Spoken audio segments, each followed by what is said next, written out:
बेटा 2023 का set number 3 का क्वेश्चन है। ये डिफरेंशियल इक्वेशन दिया है, इसमें इसकी आर्डर पूछी गई। कोटि मतलब आर्डर बताना आपको। तो आर्डर के लिए तो हमने क्या बताया, देख लें यहाँ डेरिवेटिव कौन कौन सा आया है। एक डेरिवेटिव यहाँ D square by d x square, इसकी आर्डर 2 है। जब भी आर्डर बताना होता है सभी डेरिवेटिव की आर्डर लिख लो, जो सबसे ज़्यादा है वही आर्डर हो जाएगी। इस डेरिवेटिव की आर्डर कितनी है 3। 2 और 3 में इसमें सबसे बड़ी संख्या कौन सी मिली आपको 3, तो इसकी आर्डर कितनी हो गई 3। अगर इसकी डिग्री बतानी होती तो देख रहे हैं जितने भी डेरिवेटिव हैं सबकी जो होल पावर है होल नंबर्स होनी चाहिए, तो सबकी पावर होल नंबर है। ठीक, आर्डर यहाँ कितनी आई है, आर्डर 3 है। तो d cube by d x cube y, इसी टर्म को देख लें कि इसकी होल पावर कितनी है, उसकी होल पावर 2 है। अगर एक से ज़्यादा प्लेस पर ये टर्म ये डेरिवेटिव प्रेजेंट होता तो जो सबसे बड़ी पावर होती वही हमारा डिग्री हो जाती। तो इसकी आर्डर 3 हो गई और डिग्री हो गई 2। ये बेटा क्वेश्चन आया है कि बिंदु -2, 3 से गुजरने वाले उस वक्र का समीकरण ज्ञात कीजिए जिसके किसी बिंदु x, y पर स्पर्श रेखा की प्रवणता 2x/y² है। अब हमें फार्मूला आना चाहिए स्पर्श रेखा की प्रवणता की, तो इसका फार्मूला नोट कर लें आप लोग कि वक्र के बिंदु x, y पर स्पर्श रेखा की प्रवणता का फार्मूला होता है d/dx/y। चूँकि एप्लीकेशन ऑफ डेरिवेटिव में ये भी आ जाता है, तो ये फार्मूला आपको रटा रहना चाहिए कि स्पर्श रेखा की प्रवणता क्या होगी d/dx/y। तो इतना यहाँ इसी वाले पेज में आप शामिल कर लें, जहाँ पर हम लोग डिफरेंशियल इक्वेशन को पहचानते थे उसी में लिख लें या कहीं भी लिख लें। तो यहाँ पर हमको स्पर्श रेखा की प्रवणता इतना दिया है और हम लोग फार्मूला जानते हैं कि स्पर्श रेखा की प्रवणता dy/dx होती है।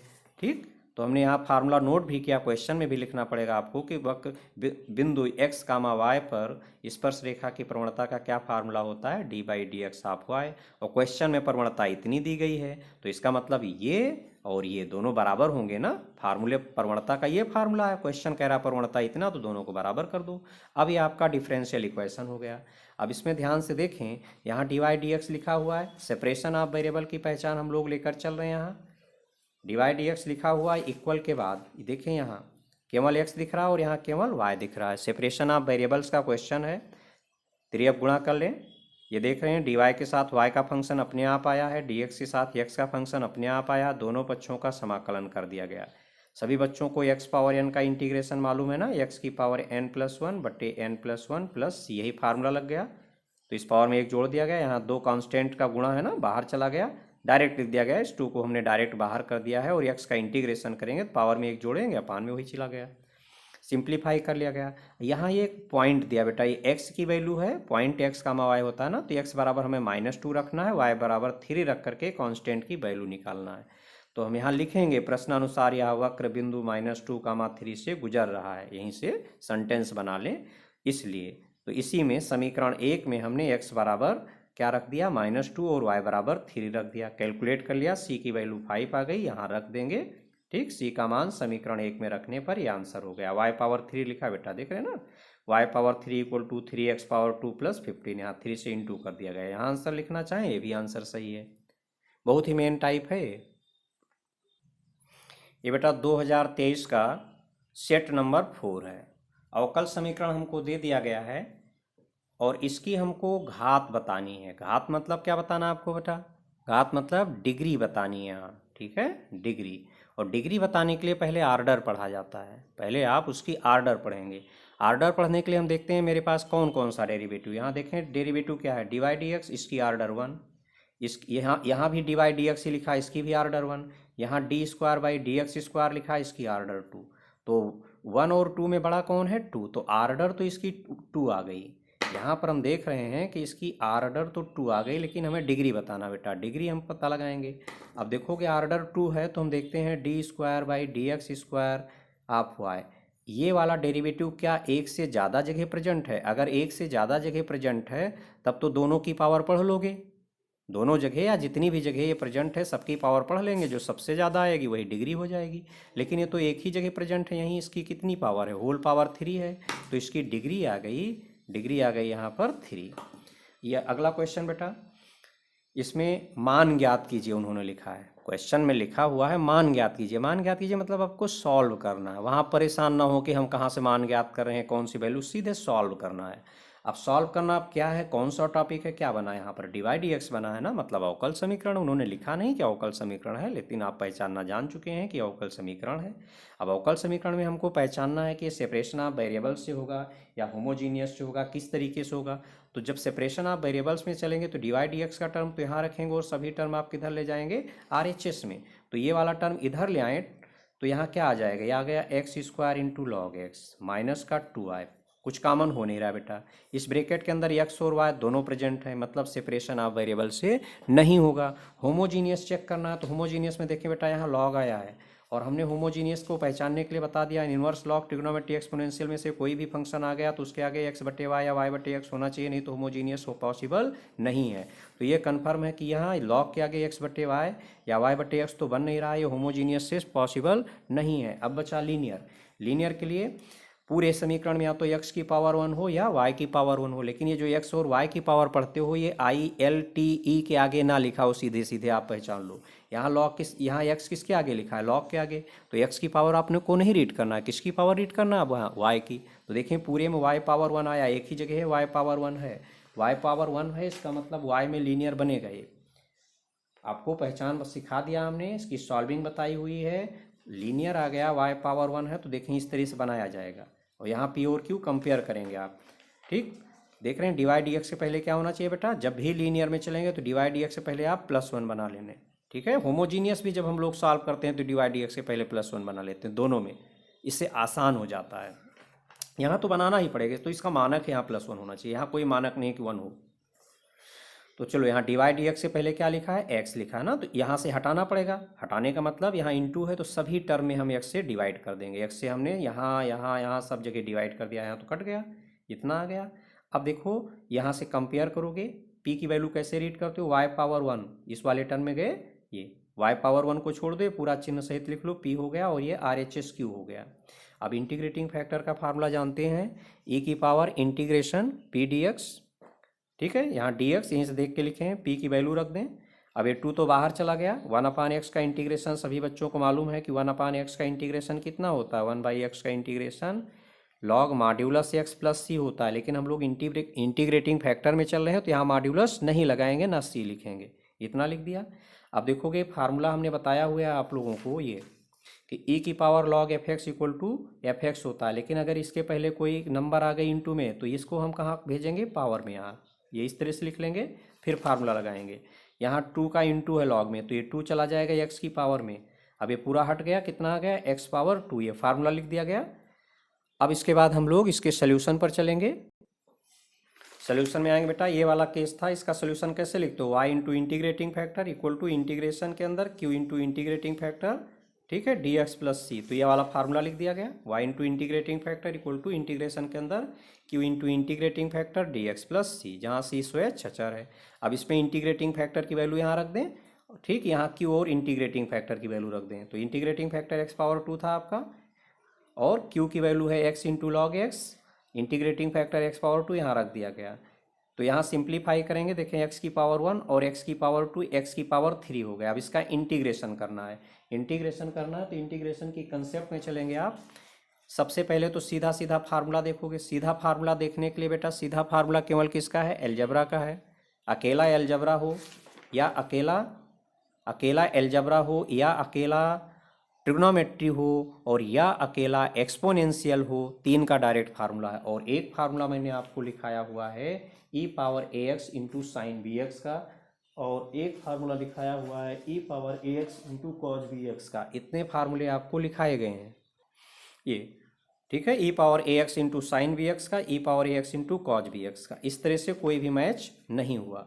ठीक, अब यहाँ देखोगे इंटीग्रेशन के अंदर बेटा आइलेट, इसका आपके पास डायरेक्ट फार्मूला है, इसका डायरेक्ट फार्मूला है, इसका डायरेक्ट फार्मूला है। अगर इन्वर्स या लॉग में कोई भी फंक्शन इंटीग्रेशन के अंदर आ गया तो या तो इसका अवकलन गुणा में मिले, याद रखना बेटा, या तो इसका अवकलन गुणा में मिले, नहीं तो सीधे सीधे आपको बाई पार्ट्स लगाना है। अगर इसका अवकलन गुणा में नहीं मिला तो सीधे आप बाई पार्ट्स में जाएंगे नंबर 4 पर। तो देखो यहाँ क्या लिखा है, यहाँ लॉग एक्स लिखा है ना, ये इसका है। हमने कहा इन्वर्स या लॉग में कोई भी फंक्शन इंटीग्रेशन के अंदर आ गया तो इसका अवकलन गुणा में मिलना चाहिए, नहीं मिला तो सीधे बाई पार्ट से हल होगा। तो लॉग एक्स का अवकलन कितना होता है बेटा? लॉग एक्स का अवकलन होता है d by d x of log x equal to 1/x होता है। क्या 1/x गुणा में है? नहीं है, एक्स की पावर 3 है बेटा। 1/x कैसे अलग कर लोगे? कहोगे हम 1/x अलग करेंगे, एक्स से भाग करेंगे, गुणा करेंगे, तब इसका क्या करोगे आप? तो ये सीधे सीधे क्वेश्चन कहाँ से सॉल्व होगा? ये सॉल्व होगा बाई पार्ट्स से। अब बाई पार्ट्स में हमें पहला और दूसरा फंक्शन मानना पड़ता है, आइलेट के हिसाब से आप मानते हो। तो यहाँ पर देखोगे आइलेट के हिसाब से पहला दूसरा मानोगे, ठीक। ये तो लॉग लिखा है, ये लिखा है लॉग, और ये क्या लिखा है? X power 3। क्या ये इन्वर्स में गया? क्या ये लॉग में गया? एक्स की पावर 3 ना इन्वर्स में है, ना लॉग में है, ना ट्रिग्नोमेट्री में है, ना एक्सपोनेंशियल में। तो क्या बचा आपका? एलजेब्रा। ये एलजेब्रा हो गया। अब बताओ यहाँ पर पहले ए आया है कि पहले एल आया है? पहले एल आता है ना, तो लॉग को पहला फंक्शन मानोगे और एक्स पावर 3 को दूसरा फंक्शन मानोगे। बाई पार्ट्स में हमने बताया था कि जब भी बाई पार्ट्स फार्मूला लगाया जाए तो उसका रटने का तरीका बड़ा सरल मैंने बताया था कि ये पहला है ना बड़ा वाला बच्चा, ये घर से बाहर निकल गया टहलने के लिए, घूमने के लिए, और दूसरा तो डरपोक है, कमरे में बैठ के पढ़ाई कर रहा है। अब ये टहल रहा तो घर की बदनामी हुई, ये घर के अंदर आए, दरवाज़ा बंद किया गया, मम्मी ने छड़ी उठाई, इनकी पिटाई चालू, ठीक। और दूसरा डर के मारा अभी भी कमरे में बैठा हुआ है। और जब भी इंटीग्रेशन लगा का चिन्ह बनेगा तो बाहर आपको डी एक्स जो भी वेरिएबल हो लिखना पड़ेगा। यहाँ वेरिएबल एक्स है, ये इंटीग्रेशन बना है, डी एक्स लिखा है, ये इंटीग्रेशन, यहाँ डी एक्स लिखना ना भूले। इस इंटीग्रेशन के लिए यहाँ डी एक्स लिखना नहीं भूलेंगे, और इसके लिए तो यहाँ लिखे ही लिखे हैं आप। अब चलेंगे देखेंगे यहाँ पर ये log x हो गया, यहाँ x पावर n का इंटीग्रेशन सभी बच्चों को मालूम है, पावर में एक जोड़ दिया, ये x पावर n का फार्मूला याद है ना, पावर में एक जोड़ोगे और बटे में यही चला गया। तो ये हो गया D by d x of log x. Log x का अवकलन सभी बच्चों को मालूम है, सीधा फार्मूला है कि D by d x of log x कितना होता है? 1/x होता है। तो इतना आ गया है। इसका इंटीग्रेशन चाहिए, अभी बताया है कि पावर में एक जोड़ दिया, वही चीज़ यहाँ पर आ गई। इसको सिंप्लीफाई कर लो बेटा, तो एक्स पावर 3 हो गया, ये कांस्टेंट का गुणा बाहर चला गया। फिर एक्स पावर एन वाला फार्मूला यहाँ लगा दिया गया। तो यहाँ पर आपने क्या क्या फार्मूला यूज किए? यहाँ एक तो यूज हुआ है d by d x of log x equal to 1/x। फिर में लिख सकते हैं, फिर में जरूर लिखें, integration of x power n d x x की पावर n+1/n+1 ये दो फार्मूले इसमें यूज हो रहे हैं। अब यहीं पर आप आंसर लिख सकते हैं, चाहे तो इसको 16 से मल्टीप्लाई करके फिर यहाँ 16c को a से रिप्लेस करके आंसर दें, चाहे यहीं आंसर लिख दें, सभी आंसर सही माने जाएंगे। ये अगला क्वेश्चन है बेटा, डिफरेंशियल इक्वेशन लिखा हुआ है, इसका विशिष्ट हल ज्ञात करना, उससे आप ना परेशान हो। विशिष्ट हल का मतलब कोई कंडीशन एक्स और वाई की वैल्यू दे देंगे, इसका यूज करके हम कांस्टेंट सी की वैल्यू निकाल के पुट करते हैं और कुछ नहीं। व्यापक हल में आर्बिट्ररी कांस्टेंट होता है और विशिष्ट हल में उसकी वैल्यू रख दी जाती है, आर्बिट्ररी कांस्टेंट गायब हो जाता है। तो देखेंगे इसको, सबसे पहले तो पहचानेंगे कि किस तरीके से इसको सॉल्व किया जाए। सेपरेशन ऑफ वेरिएबल्स में देखें, डिवाइड डी एक्स यहाँ बना हुआ, यहाँ इक्वल लगा है, अपने आप ये फैक्टर है। इसको देखें, इसके अंदर सिर्फ x है, इसके अंदर सिर्फ y, बीच में इंटू लगाना, तो एक फैक्टर ये हो गया, एक फैक्टर ये हो गया। तो ये क्वेश्चन किससे सॉल्व होगा? सेपरेशन ऑफ वेरिएबल से, ठीक। तिरछा गुणा कर लें। अब देखें यहाँ dx लिखा है, इसके साथ केवल x वाले फंक्शन रहेंगे। ये फैक्टर देखें, ये y का फंक्शन है, इसको हम दूसरी तरफ भगा दें। यहाँ अंश में लिखा है तो दूसरी तरफ जाएगा, बटे में हो गया, ठीक। ये y पावर 2 यहाँ लिखा है ना, तो उसको ढंग से लिख लो, क्योंकि मेरे पास फार्मूला बेटा x पावर n का है, पावर इस तरह से लिखा होना चाहिए। तो इसको ऊपर लाओगे, पावर माइनस में हो गया। अब ये फार्मूला लग जाएगा, यहाँ दोनों पक्षों का समाकलन कर दिया। तो इसमें देख रहे हैं x पावर n का फार्मूला क्या होता है? x की पावर n+1/n+1+c, ठीक। तो इस पावर में एक जोड़ दिया गया, कितना आ गया? -1, अपान में यही चीज़ लिख दिया। यहाँ -4 कांस्टेंट का इंटू है, अगर कांस्टेंट का इंटू होता है इंटीग्रेशन में तो ये कांस्टेंट बाहर आ जाता है, इतना सबको मालूम है। एक कांस्टेंट -4 बाहर आ गया। अब इसमें x का इंटीग्रेशन x²/2 हो गया। अब इसको थोड़ा सिंप्लीफाई कर लें, फिलहाल अभी ऐसे मैंने रहने दिया क्योंकि एक कंडीशन दिया है, y = 1 रखना है और x की वैल्यू 0.5 रखना है, क्वेश्चन में दिया है।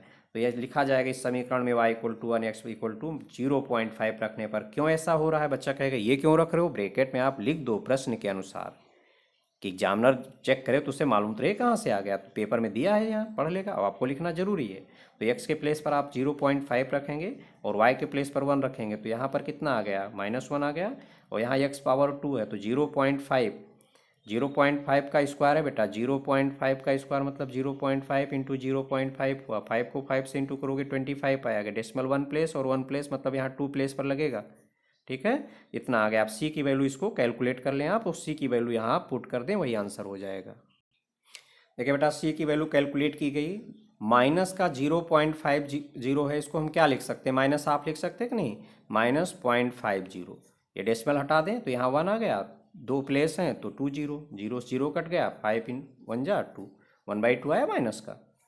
तो सी की वैल्यू माइनस आप रख दिया, देखिए माइनस सभी प्लेस पर है, -1 से मल्टीप्लाई कर दें और थोड़ा सिंप्लीफाई कर लें, ये आंसर हो गया। ठीक, इसको एलसीएम लेके सरल कर लो, इतना सभी लोग सरल कर सकते हो, ना सरल कर पाओ यही आंसर लिख दो, ऐसे इतना लिखो तो ज़्यादा अच्छा है, उसको जितना सिंप्लीफाई हो पाए सिंप्लीफाई करने की कोशिश करो। अगला क्वेश्चन बेटा 2023 का सेट नंबर 5 आ गया। यह अवकल समीकरण दिया बेटा, इसका घात बताना मतलब डिग्री बतानी है आपको, और डिग्री के लिए पहले आर्डर बताना होता है। तो देखें आर्डर के लिए डेरिवेटिव देखते हैं कहाँ कहाँ प्रेजेंट है। एक डेरिवेटिव यहाँ, इसकी आर्डर 1 है, दूसरा डेरिवेटिव यहाँ, इसकी आर्डर 2 है। इसमें कौन बड़ा है, सबसे ज़्यादा 2 है, तो इसकी आर्डर 2 हो गई। इसकी आर्डर 2 है, लेकिन हमें आर्डर नहीं बताना, हमको डिग्री बताना है। डिग्री के लिए हम देखते हैं आर्डर 2 आया तो d² dx²। ठीक, ये वाला डेरिवेटिव कितने प्लेस पर प्रेजेंट है, अगर एक से ज़्यादा प्लेस पर ये प्रेजेंट है तो सभी प्लेस पर इसकी पावर पढ़ते चले जाएंगे, होल पावर, जो सबसे बड़ी संख्या आएगी वही डिग्री हो जाएगी। ये देखोगे केवल एक ही जगह प्रेजेंट है, यहाँ होल पावर 2 है, होल नंबर्स हैं सभी पावर्स बेटा, तो इसकी डिग्री कितनी आ गई, डिग्री आ गई इसकी 2। अगला क्वेश्चन बहुत मेन क्वेश्चन बेटा, ये अक्सर कई बार रिपीट हुआ है। बिंदु 1, 1 से गुजरने वाले ऐसे वक्र का समीकरण ज्ञात कीजिए जिसका अवकल समीकरण, यहाँ लिख दिया गया कि अवकल समीकरण, तो कुछ नहीं, यहाँ से आपको इसमें इस अवकल समीकरण को हल करना है, और ये जो बिंदु दिया है ये x की वैल्यू है, ये y की वैल्यू, इसकी मदद से आप c निकाल कर उसमें रखेंगे। तो ये अवकल समीकरण दिया है, इसको सॉल्व करने के लिए पहचानेंगे। देखें ये इस टाइप से लिखा हुआ है dx और यहाँ dy लिखा हुआ, देखिए यहाँ dx और dy लिखा हुआ बेटा, ये वाला टाइप है आपका। ठीक, तो यहाँ पर हम फैक्टर देख लें कि क्या ब्रैकेट के अंदर सिर्फ x लिखा है या सिर्फ y लिखा है। तो देखें dy के पहले इस ब्रैकेट में केवल x लिखा है, dx के पहले इसमें केवल x लिखा है। ठीक है, इसके अंदर सिर्फ x दिख रहा है, इसके अंदर सिर्फ x दिख रहा है, अर्थात ये क्वेश्चन सेपरेशन ऑफ वेरिएबल से सॉल्व होगा। तो हम क्या करेंगे, इसमें ये सॉल्विंग नोट कर लिया, dy के साथ यहाँ देखें ये तो x वाला फैक्टर है बेटा, तो इसको तो हम dx के पास भेज देंगे, यहाँ अंश में लिखा है ना, दूसरी तरफ हर में चला गया। अब इसको देखें ऊपर 2 टर्म लिखे हैं, उनको अलग अलग कर लें, बटे में x लिखा है, इसको अलग अलग कर सकते हो ना, तो क्या लिख सकते हो, 2x² कितना हो जाएगा, 2x होगा, 2x² प्लस 1/x अलग अलग कर लो। क्यों, क्योंकि ये एलजबरा है, और एलजबरा में हमें इंटीग्रेशन जब करना होता है तो एलजबरा की लिस्ट आप लोगों ने नोट की हुई है कि इसी में से कोई टाइप बनना चाहिए। ठीक, तो यहाँ पर हम देख रहे हैं कि इसमें क्या लिखा है, x के ऊपर पावर आया है, तो x की पावर या और 1/x, इन दोनों को पहले देख लो, उसके बाद अगर यहाँ बटे में 2 टर्म लिखे हुए हैं इस तरह से, तो यहाँ से कंपेयर कर लो आप। इसमें हर में तो केवल एक टर्म लिखा है, ये न्यूमरेटर है डिनोमिनेटर बेटा, यहाँ तो केवल सिंगल टर्म लिखा हुआ है। सिंगल टर्म लिखा है तो या तो पहले फार्मूले में बदल जाएगा या दूसरे फार्मूले में इसी में सेट करें सभी टर्म को अलग अलग करके, या आपने अलग अलग किया। अब दोनों पक्षों का इंटीग्रेशन कर दें, इंटीग्रेशन करेंगे, dy का इंटीग्रेशन आपको बताया ना, dx का इंटीग्रेशन x प्लस c होता है, तो यहाँ dy का इंटीग्रेशन y हो गया। इसमें इन दो टर्म है, बीच में प्लस लगा है, तो इंटीग्रेशन में अगर 2-3 टर्म है तो सभी टर्म का इंटीग्रेशन अलग अलग होगा। इस टर्म का इंटीग्रेशन डायरेक्ट यहाँ लिख दिया गया है, तो 2x का जब इंटीग्रेशन करेंगे 2 बाहर चला गया, x dx बचा, तो इसका इंटीग्रेशन क्या आएगा, x²/2, वो बाहर यहाँ 2 लिखें आप। 1/x का इंटीग्रेशन क्या होता है, 1/x का integration log modulus x plus C. 2 फार्मूले यहाँ यूज हुए हैं बेटा, एक x पावर n का यूज हुआ है यहाँ पर, और एक 1/x का, दोनों फार्मूले यहाँ मैंने लिख दिए हैं, और आपको भी लिखना पड़ेगा पेपर में, चाहे पहले लिख देना चाहे बाद में। अब इसमें देखें, इसकी मदद से हम कांस्टेंट c की वैल्यू निकालेंगे, x बराबर 1 y बराबर 1 हम इसी इक्वेशन में रखेंगे, थोड़ा 2 से 2 काट करके हम नंबरिंग देंगे। देखिए बेटा सिंप्लीफाई किया मैंने, इतना आ गया, 2 से 2 काट दिया ना, नंबर दे दिया नंबर 1। प्रश्नानुसार यह वक्र बिंदु 1, 1 से गुजरता, प्रश्न में दिया था ना कि 1, 1 से जा रहा है, तो x बराबर 1 y बराबर 1 हमको रखना है, ये लाइन आप नोट कर लें। तो x के प्लेस पर 1 y के प्लेस पर 1 वहाँ रख दें, ये y बराबर 1 रख दिया, x बराबर 1 रख दिया, ये यहाँ भी x है ना, तो x के प्लेस पर ये 1 बना हुआ बेटा, लॉग मॉड्यूलस ऑफ 1, ये 1 आ गया। ठीक, और log 1 के प्लेस पर 0 लिख दिया, सभी बच्चों को मालूम है कि log 1 की वैल्यू क्या होती है, 0, तो यहाँ 0 आ गया। 1 से 1 देखिए इधर कैंसिल हो गया, c की वैल्यू क्या आ गई, 0। c की वैल्यू यहाँ पुट कर दें, तो यहाँ लिख दिया गया c का मान समीकरण 1 में रखने पर यहाँ रख दिया गया, c की प्लेस पर 0 बना दिया गया, तो कितना आ गया, y = x⁻² into log modulus of x, यही आपका आंसर हो गया। नेक्स्ट क्वेश्चन बेटा, dy dx plus y into cot x equal to 4x into cosec x. का एक विशिष्ट हल ज्ञात करना है। इसका विशिष्ट हल मतलब क्या है, कांस्टेंट की वैल्यू आपको निकाल के रखना होगा, एक्स वाई की वैल्यू दी गई है। अब इसको सॉल्व करना है, डिफरेंशियल इक्वेशन दिया है, सबसे पहले हमें इसको पहचानना पड़ेगा कि ये किस टाइप का है। चलें, सेपरेशन ऑफ वेरिएबल से पहचानते हैं। सेपरेशन ऑफ वेरिएबल्स पहचानते हैं तो ये टर्म हमें दूसरी तरफ ले जाना होगा। तो यहाँ गया 4x cos x और माइनस में y इंटू कॉट एक्स। कुछ कॉमन हो नहीं रहा है बेटा, इसके अंदर x और y दोनों दिख रहे हैं इस ब्रैकेट के अंदर, सेपरेशन ऑफ वेरिएबल से नहीं सॉल्व हो पाएगा। होमोजीनियस आप चेक करेंगे तो होमोजीनियस में मैंने आपको पहचान सिखाई हुई है कि अगर इनवर्स लॉग ट्रिग्नोमेट्री एक्सपोनेंशियल में कुछ भी आ गया तो उसके आगे x बटे वाई या y बटे x होगा, तब तो होमोजीनियस पॉसिबल है, नहीं होमोजीनियस पॉसिबल नहीं है। यहाँ देखें ये कॉट एक्स ट्रिग्नोमेट्री है, क्या इसके आगे x बटे वाई लिखा है? कोण की जगह नहीं लिखा है ना x बटे वाई ना y बटे x, कुछ नहीं लिखा है। जब कुछ नहीं लिखा है तो होमोजीनियस रिजेक्ट। अब आप लीनियर चेक करेंगे, लीनियर में हमको पूरे समीकरण में या तो x की पावर 1 दिखना चाहिए, y की पावर 1 दिखना चाहिए, लेकिन हम पावर उसी की पढ़ पाएंगे जो इन चार के साथ कनेक्ट ना हो। x देखें यहाँ कॉट के साथ कनेक्ट है तो उसकी पावर आपको देखनी नहीं, केवल y की पावर देखना। y पावर 1 पूरे में y की पावर 1 है, y की पावर 1 है, इसका मतलब ये y में लीनियर बन गया। इस तरीके से आप सेट करेंगे, p और q की वैल्यू निकालेंगे। तो देखें यहाँ हमने क्वेश्चन नोट किया, इसमें y में लीनियर बन गया। हम p की वैल्यू कंपेयर करेंगे, कैसे कंपेयर करते हैं बेटा, यहाँ y पावर 1 छोड़ दें इस टर्म को, ये y पावर 1 छोड़ दें, यहाँ चिन्ह सहित नोट कर लें, p मिल गया, ये पूरा q हो गया। ठीक है, इंटीग्रेटिंग फैक्टर यहाँ आपको बताया गया है, इसके तुरंत बाद इंटीग्रेटिंग फैक्टर निकालेंगे, e की पावर में इंटीग्रेशन p और फिर यहाँ dx है ना, तो यहाँ dx, p की वैल्यू रख दें। कॉट x का इंटीग्रेशन सभी बच्चों को मालूम है, ट्रिग्नोमेट्री वाले पेज में सभी बच्चों को फार्मूला याद हो जाना चाहिए। अब ये फार्मूला आप रट लो। देखो ये कॉट एक्स का इंटीग्रेशन क्या लिखा हुआ है इसमें, कॉट एक्स का इंटीग्रेशन है log modulus of sine x plus C. तो ये फार्मूला हमने यहाँ पर अप्लाई किया, इसमें integration cot x equal to log modulus of sine x plus C. आप कहोगे मॉड्यूलस क्यों नहीं लगाया, इंटीग्रेशन में जब चलोगे तो यहाँ मॉड्यूलस मत लगाना, सी मत जोड़ना। वो इंटीग्रेटिंग फैक्टर में जब आप चलोगे तो यहाँ पर बेटा आपको मॉड्यूलस नहीं यूज करना है और कांस्टेंट भी नहीं जोड़ना है। ठीक, अब यहाँ पर आपको फार्मूला बताया था हमने कि e की पावर लॉग एफ एक्स, रट गया होगा सभी बच्चों को कि इसके प्लेस पर एफ एक्स लिखते हैं, पूरा हट जाता है। अगर लॉग के पहले इंटू में कोई नंबर है तो ये फार्मूला अप्लाई करेंगे। तो फिलहाल यहाँ पर ये e की पावर लॉग एफ एक्स है, कुछ नहीं था इसके पहले, पूरा हट गया, केवल साइन एक्स बचा, कट मत करना है ना यार। अब समीकरण 1 का हल, इसका एक हल कैसे मैंने बताया आपको, y यहाँ लिखा है ना, y में लीनियर, तो y into integrating factor equal to integration के अंदर q इंटू इंटीग्रेटिंग फैक्टर, और यहाँ dx है तो यहाँ dx प्लस c, जहाँ c स्वयं अचर है। अब यहाँ इंटीग्रेटिंग फैक्टर की वैल्यू रख दें, ये इंटीग्रेशन के अंदर यहाँ पर हमें q रखना है, q की वैल्यू देख रहे हैं आप, q की वैल्यू कितनी आई है आपकी 4x cos x, वो रख दें, और इनटू में यहाँ पर इंटीग्रेटिंग फैक्टर आपका साइन एक्स है बेटा, ये साइन एक्स dx। ठीक, अब देखो यहाँ ये कॉसेक लिखा है बेटा, कॉसेक का मतलब क्या होता है, कॉसेक का मतलब हो गया 1/sin x, और यहाँ भी साइन एक्स है तो ये तो कट गया, क्या बचा आपका 4 इंटू में 4 बाहर चला गया, केवल x बचा। और x का इंटीग्रेशन जानते हो ना, x पावर n का इंटीग्रेशन क्या होता है, x पावर n का इंटीग्रेशन हो गया x power n+1/n+1 + c, power में एक जोड़ते हो वही नीचे लिख देते हो, तो ये 2 से 4 को भाग कर दो, इतना आ गया। अब मुझे यहाँ c की वैल्यू निकालना बेटा, क्वेश्चन में दिया है कि x बराबर π/2 रखना है, y बराबर 0, तो यहाँ लिखोगे कि इस समीकरण में y बराबर 0 तथा x बराबर π/2 रखने पर क्यों, ब्रैकेट में लिखना पड़ेगा प्रश्नानुसार। तो यहाँ पर हम 0 रख देंगे और x के प्लेस पर π/2, तो 0 into sine π/2 equal to 2 into π/2 का होल स्क्वायर प्लस c।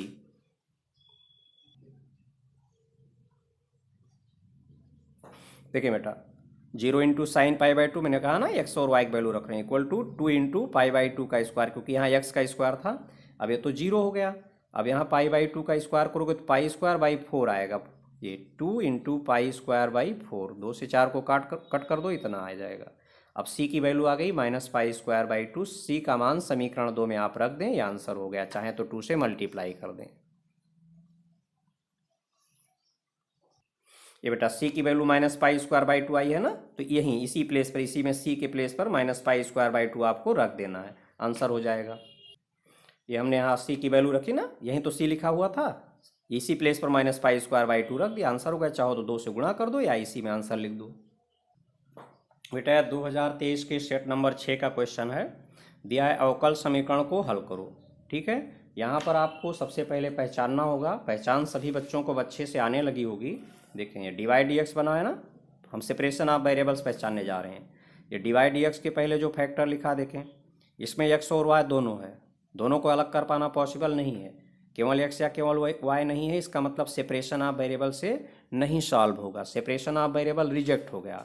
अब हम होमोजीनियस में चले, अगर एलजबरा है तो सभी पदों की घातें समान होनी चाहिए, यहाँ तो सिर्फ एलजबरा ही दिख रहा है। इसकी पावर कितनी बेटा 1, इसकी पावर कितनी है 2, इसकी पावर 1।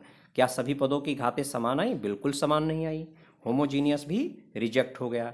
अब लीनियर में चलेंगे तो लीनियर में देखेंगे किसकी पावर 1 है, एक्स की पावर 1 है या वाई की पावर 1 है पूरे में। तो देखें वाई की पावर यहाँ 2 है, यहाँ वाई की पावर 1 है, लेकिन एक्स की पावर 1 आया है।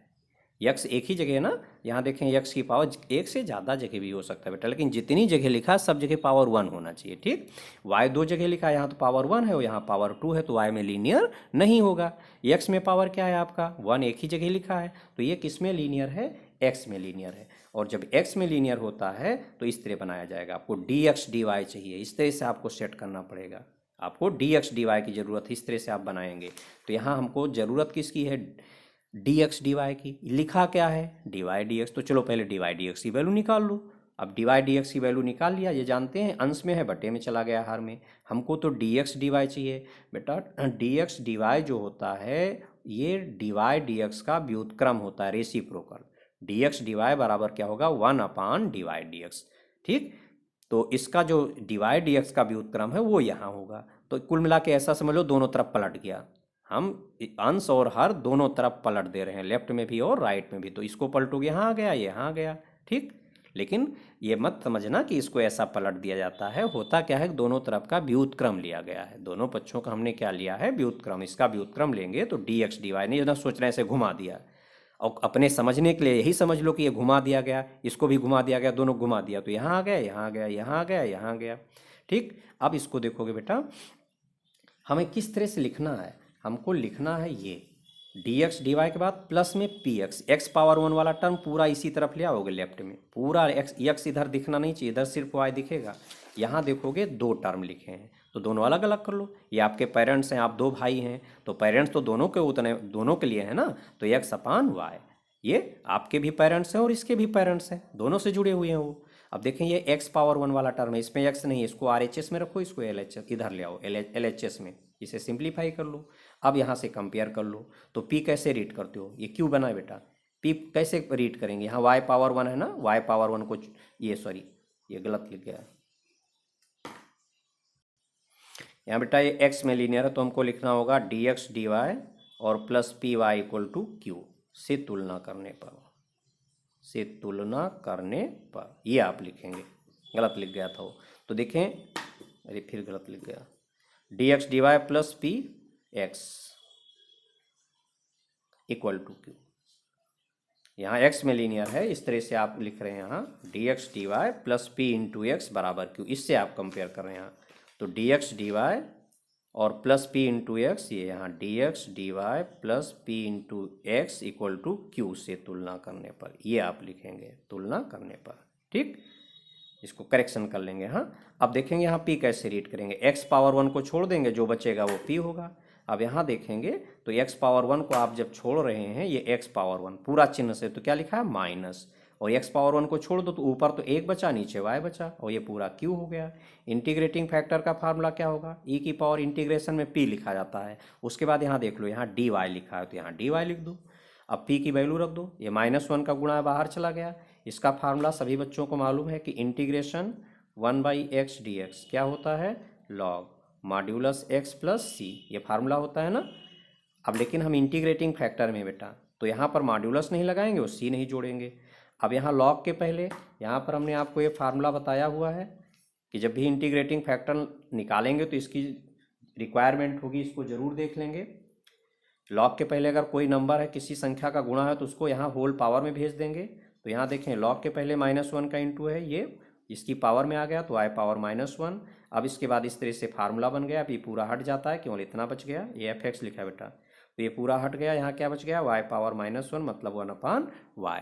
अब हम इसका फार्मूला जानते हैं कि इसका सॉल्यूशन क्या होता है, इसका सॉल्यूशन क्या लिखोगे, x इंटू इंटीग्रेटिंग फैक्टर बराबर इंटीग्रेशन के अंदर q इंटू इंटीग्रेटिंग फैक्टर, और यहाँ देख रहे हो यहाँ dy है तो इसीलिए यहाँ dy, यहाँ सतर्क रहना नहीं, गलती से देख रहे हो अभी यहाँ भी गलती से लिख गया था dy dx, एक जो दिमाग में फीड हो गया, नहीं ध्यान देंगे थोड़ा भी आप हल्के में लिए तो उल्टा लिख जाएंगे, कुछ ना कुछ यहाँ गड़बड़ हो जाए, क्योंकि ज़्यादातर डिवाइड डीएक्स का केस आता है, तो वही आपको दिमाग में फीड होगा, वही लिख दोगे। अभी हमने भी देखो वही लिख दिया था। देखिए बेटा, तो x into integrating factor equal to q into integrating factor, और यहाँ क्या लिखेंगे, डी वाई। अभी समझाया था ना, वैल्यू रख दें इंटीग्रेटिंग फैक्टर की, यहाँ वैल्यू रख दें, यहाँ क्यू और इंटीग्रेटिंग फैक्टर की वैल्यू रख दें। देखिए 3 कांस्टेंट बाहर आ गया, y से y कैंसिल, डी वाई का इंटीग्रेशन क्या हो गया, y। अब यहाँ y से मल्टीप्लाई कर दें, यही आपका आंसर हो गया, इसी को आंसर लिख दें। सभी बच्चे बेटा चैनल जरूर सब्सक्राइब कर लें, लाइक एंड शेयर कर दें। जल्दी से जल्दी आपको जो फार्मूले की ट्रिक है वो शॉर्ट्स में मिलेगी।